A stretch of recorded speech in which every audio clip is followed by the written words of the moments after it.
Et donc, on va pouvoir passer tout de suite à une définition parmi tant d'autres, mais on a essayé d'en retenir une en une phrase qui nous semblait intéressante. Donc, un tiers-lieu, qu'est-ce que c'est? C'est un espace physique qui est prévu pour accueillir une communauté afin de permettre à celle-ci de partager librement des ressources, des compétences et des savoirs. Donc, c'est vrai qu'après, on va pouvoir trouver plein d'autres définitions, mais celle-ci, on trouvait qu'elle résumait assez bien. D'autres définitions qu'on pourrait donner, un tiers-lieu, c'est quoi? Ben, c'est trois choses. Ce sont des personnes, un territoire et des actions. Euh, on- et on peut se poser aussi la question de pourquoi faire tiers-lieu. Ben, par exemple, ça pourrait être pour collectivement faire ou refaire société partout où les conditions le permettent et l'exigent. Donc ça, ce sont des définitions qu'on peut trouver sur le site de Movilab. C'est une ressource très intéressante sur les tiers-lieux. Et donc, je vous invite, si vous avez envie de creuser, d'aller sur le site de Movilab pour voilà, vous familiariser encore un peu plus avec les tiers-lieux et pouvoir découvrir d'autres tiers-lieux. Et donc là, maintenant, je vais passer la main à Camille pour présenter ce qui existe déjà. Hum, Du coup, sur la place, il y a la radio CFM qui existe depuis à peu près un peu plus de 30 ans. Elle est située juste en dessous de la salle des associations au niveau de la médiathèque. Elle diffuse dans une grande partie du Midi-Pyrénées. Donc ça, c'est un des premiers éléments de l'écosystème. Après, il va y avoir la médiathèque, du coup, qui existe déjà il y a quelques années. Elle est du coup située dans l'ancienne caserne, qui était aussi une école aussi avant, et qui fait partie du coup du réseau QRGA, et du coup ça permet aux habitants aussi de profiter d'un large catalogue de livres. Il y a des événements aussi qui sont proposés. Ensuite, il y a le CRE. Donc, du coup, CRE, c'est Centre de ressources économiques, où du coup, on va pouvoir trouver en rez-de-chaussée, si on, ouais, on peut dire, la maison au service du public, pour faire toutes les démarches administratives autour de la CAF, Pôle emploi, ce genre de choses. Après, sur du coup, le deuxième palier, il va y avoir des auto-entrepreneurs ou des entreprises. Là, à l'heure actuelle, il y a un bureau d'ingénierie autour de l'eau, de l'étude de l'eau, et deux personnes qui travaillent au Conservatoire botanique national. Et au dernier étage, du coup, on va trouver un bureau d'architecte.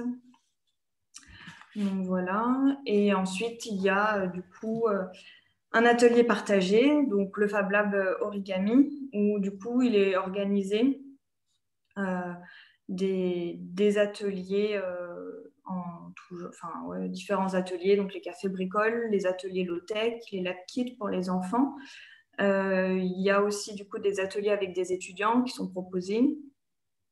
Et du coup l'accueil de personnes plus pro, enfin des artisans, autour de la fabrication numérique, mais du coup pas que. Et du coup, ce lieu-là a été créé fin 2016 et du coup est venu remplacer l'ancienne, l'ancienne cyberbase. Voilà.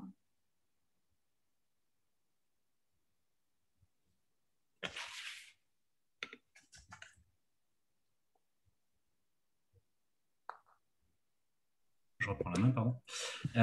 Donc avant de parler du futur et du possible de tiers-lieu de Kélus, on a voulu s'inspirer un petit peu de ce que peuvent faire les autres. Donc on est allé voir voilà, à côté de chez nous, voire même un peu plus loin, ce qui se faisait. On est notamment allé rendre visite à la quincaillerie numérique qui se trouve à Guéret, dans la Creuse. Donc c'est un espace qui est assez intéressant. Donc là, actuellement, leurs locaux font un peu plus de 1000 mètres carrés. Et dans ces locaux, on va retrouver des espaces de coworking, des salles de réunion, une salle de danse, de théâtre avec une scène et puis une acoustique qui a vraiment été travaillée. Il y a également une radio associative au sein de leurs locaux. Et puis, bah, ils vont organiser très régulièrement des distributions de paniers de légumes, toutes sortes de rencontres. C'est également un acteur très important autour de la médiation du numérique. Voilà, donc la quincaillerie est très souvent citée en exemple voilà, dans le monde des tiers-lieux. Un autre projet qui est très inspirant, qu'on a eu la chance de rencontrer, ils étaient venus nous voir donc, au Fab Lab, c'est l'Asmala. Ils sont situés à Saint-Julien-en-Borne, dans les Landes. Donc au départ, c'est principalement en fait un café associatif et une recyclerie.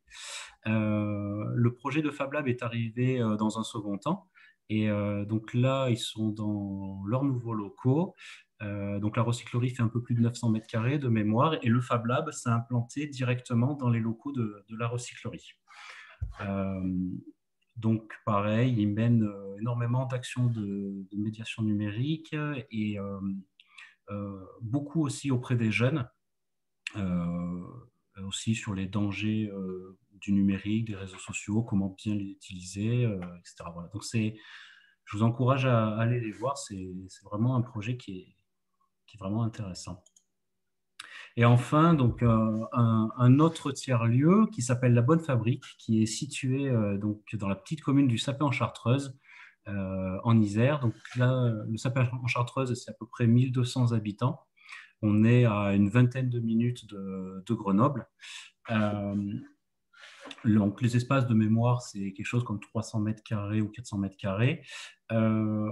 L'élément central presque, c'est une brasserie artisanale.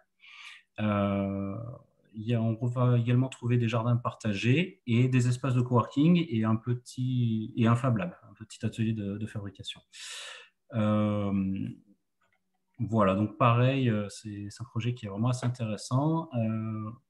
De par la taille de la commune du Sapé en Chartreuse, c'est aussi intéressant pour Kielus parce que on est sur des villes de taille à peu près similaire.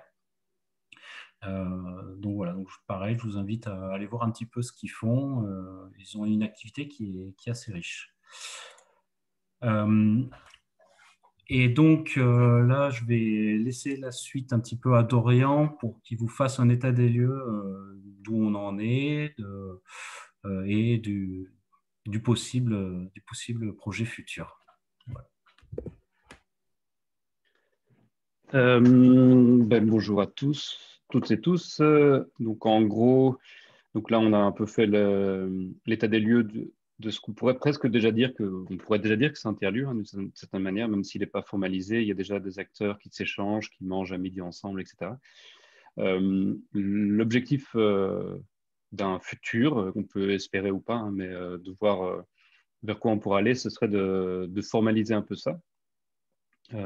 Notamment par des espaces physiques qui seraient concentrés donc principalement dans le lieu, autour du lieu actuel où se situe le centre de ressources économiques, le Fab Lab, la médiathèque, etc. Donc la place qui est et tout ce qui est autour de l'ancienne école, l'ancienne caserne à pompiers. Et un deuxième lieu qui se situerait dans la zone artisanale à l'ancien, dans le bâtiment industriel du Carsac, à côté de la salle des fêtes. Donc, je vais vous présenter les propositions actuelles. Donc, en gros, les espaces sont portés, donc le financement est porté par la communauté de communes, QRGA, donc Quercy-Rouergue et Gorges-l'Aveyron. Et ce sont les architectes de la communauté de communes qui ont commencé à travailler donc, sur un projet avec un financement principalement de l'État, etc. Donc, le premier lieu, c'est le centre-bourg. Donc, je vais charger le plan 3D. Voilà. Donc, en gros, donc, on retrouve, pour ceux qui connaissent, qui visualisent un peu Caylus, on a ici l'axe principal de Caylus et ici la rue du Long. Donc, on peut reconnaître en jaune l'actuelle médiathèque. Donc ça, dans les projets futurs, il n'y a pas de changement à ce niveau-là. On a juste à gauche, en marron clair, la salle des associations. Et en dessous, en marron foncé, c'est le studio de la radio CFM. Ensuite, en orange, donc sous la médiathèque, on a le local qui abritait historiquement la cyberbase et qui, dans les possibles futurs, pourrait accueillir une sorte d'atelier de médiation numérique, de mini Fab Lab, etc., en lien avec la médiathèque. Donc, soit avec des activités communes ou peut-être des médias, peut-être plutôt orientés digital, etc. Ensuite, donc, autour de cette petite place centrale, on aurait la zone qui est en rose, donc qui est l'actuel Fab Lab, les actuels locaux du Fab Lab pour le moment. Donc le Fab Lab déménagerait au Carsac, mais ça je vais en parler juste après. Et la zone orange deviendrait une zone de convivialité, donc avec un petit espace cuisine et des espaces de rencontres. Donc tout peut être envisageable, hein, un bar associatif, des espaces communs pour manger ensemble. Donc c'est encore à définir. Sous le Fab Lab, à l'actuel atelier où on peut retrouver les machines actuelles du Fab Lab, notamment les lasers, etc., serait un local à disposition, un local éphémère. Donc, de nouveau, c'est un espace des possibles, hein, donc ça pourrait être loué par un artisan, une salle d'exposition ou autre. Ensuite, dans le bâtiment violet, bleu mauve foncé, on retrouve l'actuel CRE.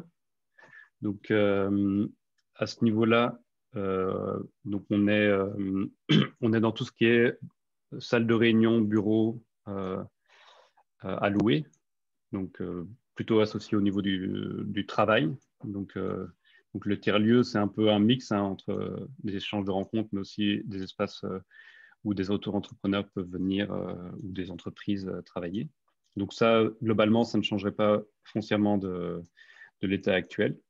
Ensuite, on aurait un agrandissement donc, de ce lieu. À travers, au niveau des flèches, on peut voir un peu tous les espaces et de déplacement, de liens pour essayer de créer une sorte d'harmonie et de lien entre tous ces espaces. Donc, en gros, on retrouve ici les anciennes forges. Donc, il faut s'imaginer qu'il y a l'église qui est juste en face. Et au niveau des forges, donc, on aurait trois plateaux. Donc, le premier plateau serait un espace dit microfolie, mais donc c'est un peu un espace scénique avec un accès à un écran de projection, une petite scène, et donc qui peut à la fois faire relais culturel. Donc la microfolie, c'est quelque chose qui a été développé par la Villette, le musée de la Villette à Paris, pour délocaliser la culture en campagne et donc pouvoir donner l'accès à des œuvres culturelles via des espaces numériques. Et donc les deux espaces rouges seraient des ateliers, donc le bâtiment dit chez Barachin, à côté de l'actuel centre de ressources économiques. Donc c'est le bâtiment rouge, jaune et puis bleu. Celui-là accueillerait une partie de cet espace, ces espaces culturels en rouge, mais on peut imaginer que ces espaces peuvent être assez modulaires et auront des moments de liberté pour faire, je sais pas, des ateliers de tricot ou autres, en profitant peut-être aussi du parvis juste en face de l'église. Ensuite, les espaces jaune, vert et vert sont des espaces liés à la formation. Donc, on a déjà un contrat actuel avec, la communauté de communes a déjà un contrat avec la région pour faire ce qu'on appelle des salles de formation à distance en partenariat avec Pôle emploi, et, qui se situe actuellement sous la médiathèque. Et donc, ce lieu-là déménagerait dans ces nouveaux bâtiments-là. Donc, ce serait une salle de formation à distance avec des ordinateurs et la possibilité de suivre des formations en ligne. Ensuite, au niveau des forges, on aurait la salle des classes d'un master, donc un master en 1 an, en formation pour l'artisanat numérique, donc en partenariat avec la Chambre des métiers et de l'artisanat du Tarn-et-Garonne.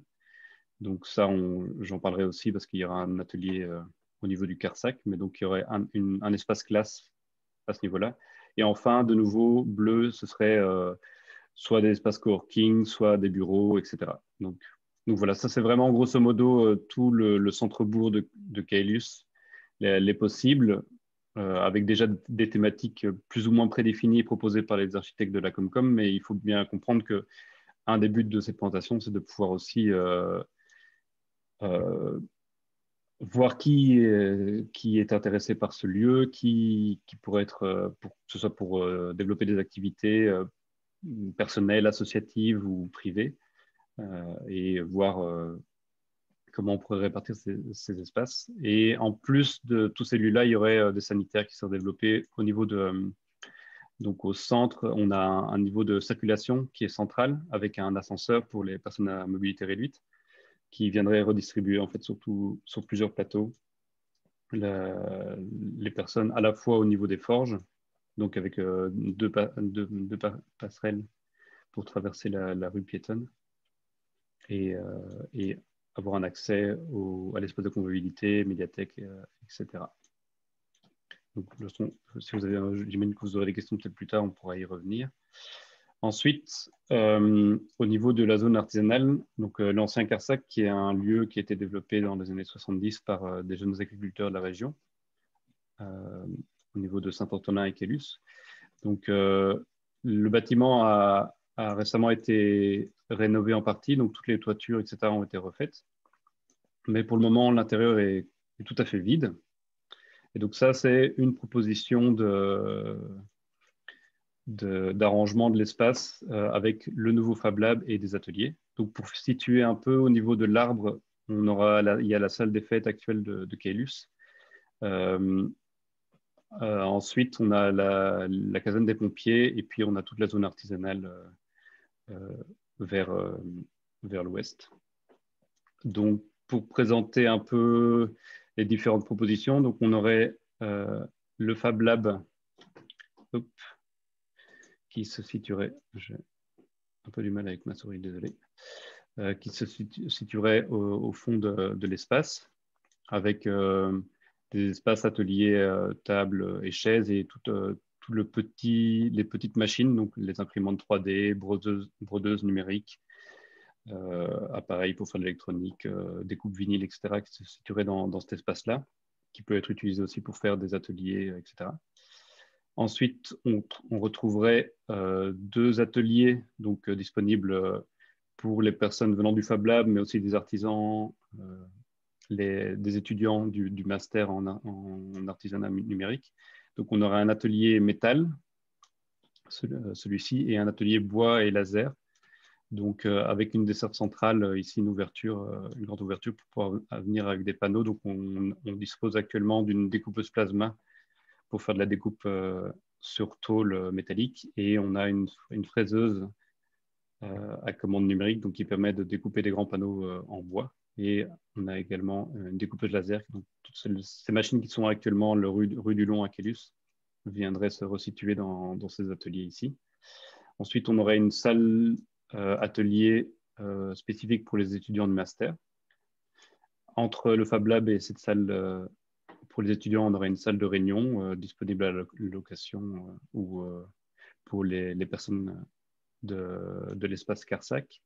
Et enfin, un espace un peu de convivialité sous forme de bar, cuisine, voilà, qui pourrait se situer là, mais il n'y a pas de définitif. Et ensuite, on retrouve les sanitaires, une terrasse, sachant qu'il y a également un terrain, donc un terrain à l'avant et à l'arrière du bâtiment qui pourrait tout à fait être exploité pour des jardins partagés, des activités ponctuelles, etc.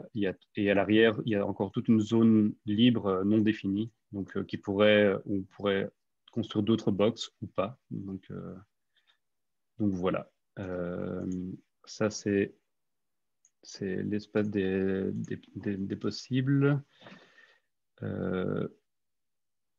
Et donc maintenant, qu'est-ce qu'on cherche? On veut essayer de créer un peu un noyau d'acteurs qui seraient intéressés par, de près ou de loin, interagir avec ce futur lieu. Et déjà avec le lieu qui existe, hein, le Fab Lab, il est déjà ouvert, la maison de service au public accueille des gens, la médiathèque accueille des gens, etc. Tous ces acteurs proposent déjà un nombre très riche d'activités. Le but, c'est de voir comment on peut collaborer, coopérer ensemble avec aussi les commerçants et les artisans locaux, que ce soit au niveau de Caylus, de la communauté de communes, plus largement du pays, voire du département et des départements voisins. Donc, il y a déjà des gens qui viennent de Cahors au Fab Lab de Caylus, voire de plus loin. Donc ça, c'est un peu les étapes. Dans un moyen long terme aussi, il y a une volonté de pouvoir créer une société coopérative d'intérêt collectif. Donc actuellement, une partie des projets, notamment le CRE et le Fab Lab, sont portés par la communauté de communes. Le but serait de créer une nouvelle structure pour créer une nouvelle gouvernance plutôt horizontale, où la communauté de communes serait l'un des acteurs, mais pas le seul. Et pour donner un peu une idée aussi des prochaines étapes, la première pierre de ce projet, donc au niveau du centre-bourg, sera posée cette année. Donc on espère avant décembre, mais donc c'est toujours en co-construction.